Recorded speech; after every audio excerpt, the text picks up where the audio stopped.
He who predicts the future lies, even if he tells the truth. I think there are three kinds of people who make predictions in the market.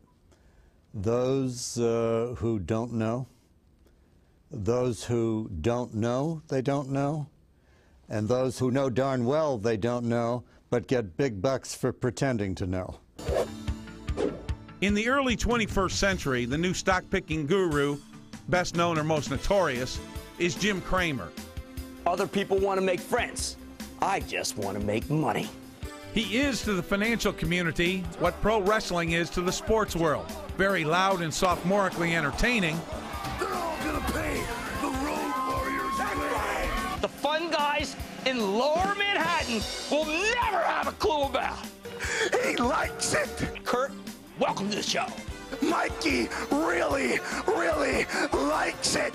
This stuff. You warned me. Thank you. But not very enlightening or educational. In its October 2006 issue, Kiplinger's magazine featured Mad Money, reporting a prominent previous qualification on the resume of the show's producer. She used to oversee the Jerry Springer Show. And he's cheating on me with my foster sister. Again, not considered a programming paragon of advanced study or erudition. Our job is to seduce, says Susan Krakauer, formerly of Springer, currently Mad Money producer and CNBC Vice President for Strategic Development. An amalgamation of Jerry Springer and pro wrestling has spawned Mad Money. Shady, you shoot. Personal foul. Booyah! Booyah, Karen. And on this programming hybrid, Jim Cramer does it all. Takes your calls, picks stocks, yells out all kinds of advice. So you make that change, and you make that change now.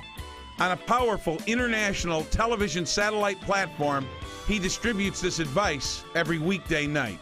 I think he's probably the antichrist of investing.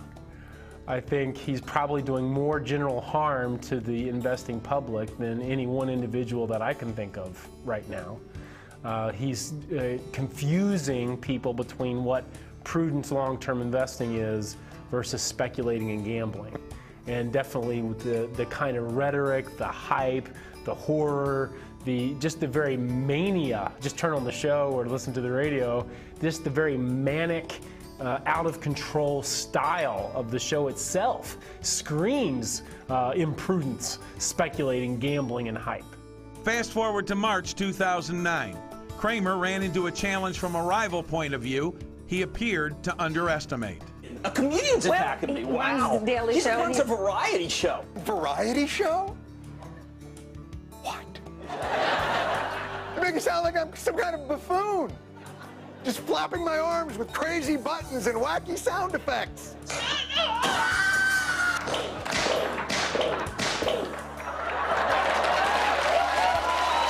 Exactly.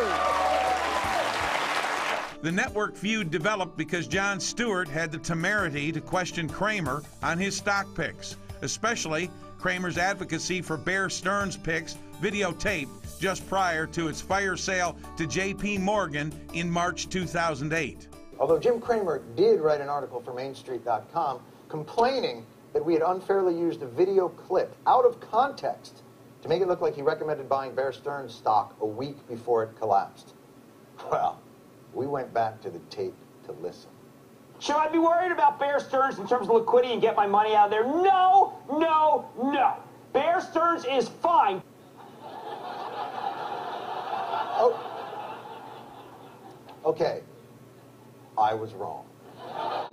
The question to ask yourself as an investor is this: is Cramer's show investment education or entertainment? The station he represents is not in the investment business. It's in the ratings business. I'm a guy trying to do an entertainment show about business for people to watch. His job is not to educate you, it's to entertain you. And if along the way the picks of Mr. Cramer work, then fine. But CNBC has a disclaimer. All investors should read it. It's one of the longer disclaimers as disclaimers go.